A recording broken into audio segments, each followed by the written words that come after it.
Thank you very much, Madam Deputy Speaker. I would first like to express my sympathy for all those who've lost a loved one to COVID during this epidemic, and pay tribute to the millions of healthcare staff, key workers and volunteers who have showed that community spirit is alive and well. But unfortunately, the foundation of this crisis has been 10 years in the making. A decade of government austerity has taken its toll on health and social care services in England and through cuts to devolved budgets right across the UK. The pandemic is unprecedented in our lifetimes and poses a real challenge for every single government on the planet. But it has been number one on the risk register in the UK for over 10 years. In early February, the government claimed to be fully prepared, yet over 3 months on, they're still failing to supply sufficient PPE to protect their healthcare staff, and we still haven't got testing, contact tracing fully up and running, yet they're lifting the current restrictions. In 2016, Exercise Cygnus highlighted the lack of PPE and ventilators, yet there's been a 40% reduction in the value of the stockpile.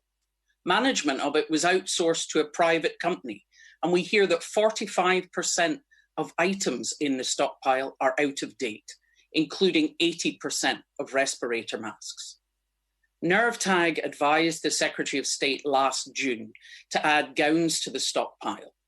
Why was that not done? And is that why Public Health England guidelines, which were issued to all 4 nations, didn't include gowns for staff in COVID-positive wards out with intensive care? 200 healthcare staff have died. We need to pay tribute to them, but it shouldn't have happened. None of them were from intensive care units, the most dangerous setting, showing that full PPE actually works. But now we hear that even ICU doctors in England report struggling to get gowns. There's no point in joining the Thursday clap for carers if you're not willing to protect staff.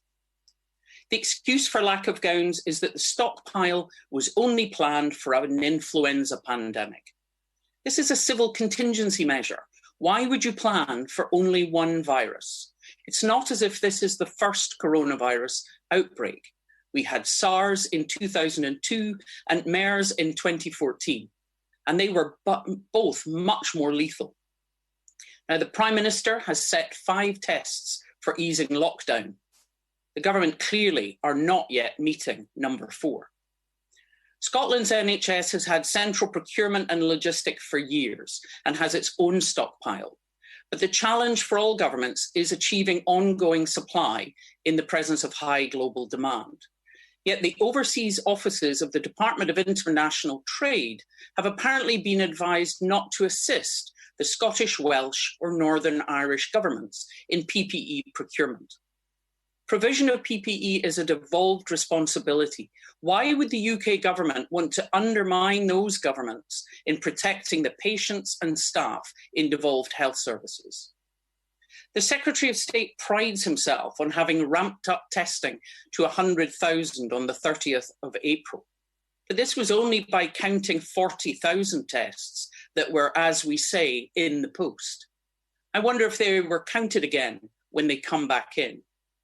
The level, sadly, hasn't been maintained, and one issue being reported is delays in getting results back. It's also the case that it's not always reported back to the GP or the hospital if it's a staff member. It's not just about how many tests.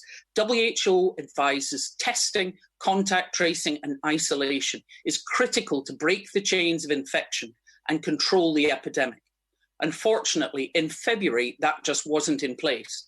And we ended up with a lockdown as an emergency measure because we couldn't identify who we should isolate.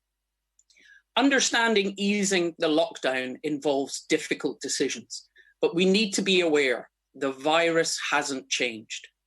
We hear all the time about the mystical R number guiding the way out of lockdown, but it's an estimate of how many people are infected by each person with the virus.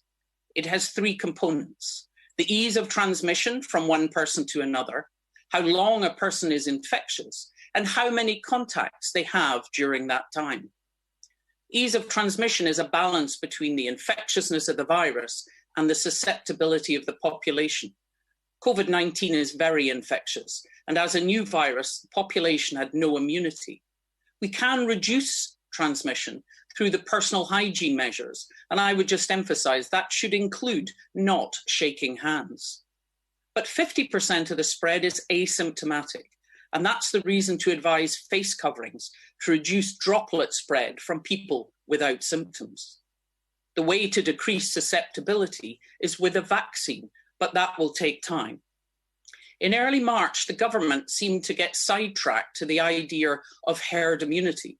Now, as chair of the all-party group on vaccination, I totally understand the aim of herd immunity, but this is usually achieved with an effective and safe vaccine, not by letting a dangerous disease just rip through the population, especially when we have no proof of how long any COVID immunity would last. The duration of infectiousness is about 5 to 7 days, and we can't change this.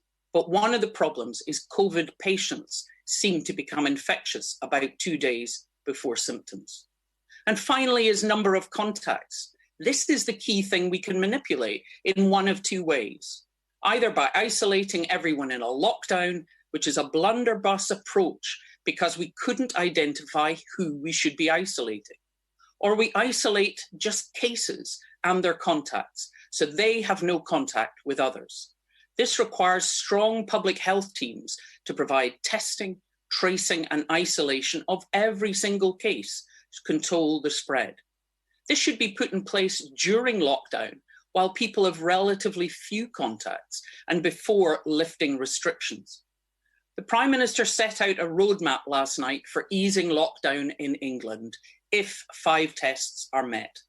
Number 3 is a sustained fall in new cases, but actually the UK is still hovering over 4,000 new cases a day, and that's just those that are proven by a test.